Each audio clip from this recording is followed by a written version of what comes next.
ಹಸಿವೆ ಮತ್ತು ಸಾಲದ ಬಾಧೆಯಿಂದ ಆತ್ಮಹತ್ಯೆ ಮಾಡ್ಕೊಂಡು ಸಾಯಕತ್ತಾರ. ನೋಡ್ತಿರ್ಲ ಆತ್ಮಹತ್ಯೆಗಳಿಗೆ ಮೊದಲು ಎಲ್ಲ ಒಂದು ಆತ್ಮಹತ್ಯೆ ಕೇಳ್ತಿದ್ದೀವಿ. ಇವಾಗ ಬರೀ ಒಂದು ಗ್ರಾಮದೊಳಗ ಒಂದು ವರ್ಷಕ್ಕೆ ಎಷ್ಟು ಆಗ್ತಾವ ನೀವ ಯೋಚನೆ ಮಾಡ್ರಿ.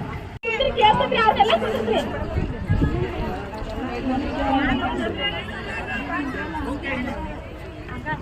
ಹಲೋ, ಕೇಳಿಸದಲ್ಲಮ್ಮ?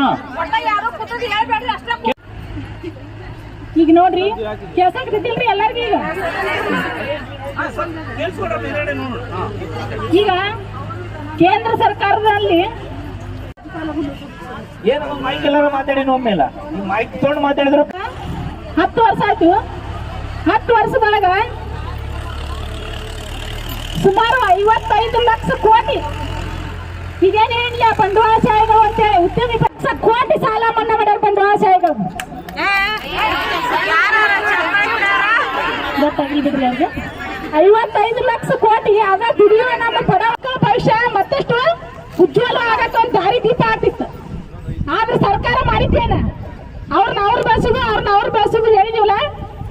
ಆದಷ್ಟು ಅದಕ್ಕ ನೀವು ಎಷ್ಟು ಕೆಲಸ ಐತೆ ಅಷ್ಟ ಮಾಡ್ರಿ ಅಂತ ಹೇಳಿದ್ರ ನೀವು ಜಾಸ್ತಿ ಕೆಲಸ ಮಾಡ್ತಿರಲ್ಲ. ಇದನ್ನ ತಿಳ್ಕೊರಿ, ಸರ್ಕಾರ ಯಾರ ಪರವಾಗಿ ಐತೆ ಅನ್ನೋದನ್ನ ತಿಳ್ಕೊರಿ. 55 ಲಕ್ಷ ಕೋಟಿ ಅಂದ್ರೆ ಇಟ ಆಯ್ತದು. ಏನು ಕೇಳ್ರಿ, ಒಂದು ದಿವಸಕ್ಕೆ ನಮ್ಮ ಭಾರತ ದೇಶದೊಳಗ 4500 ಮಕ್ಕಳು ಬರೀ ಹಸಿವೆಯಿಂದ ಸಾಯಕತ್ತಾರ. ಹಸಿವೆಯಿಂದ 4500 ಮಕ್ಕಳು ಅಂತಂದ್ರೆ ನೀವೇ ಯೋಚನೆ ಮಾಡ್ರಿ.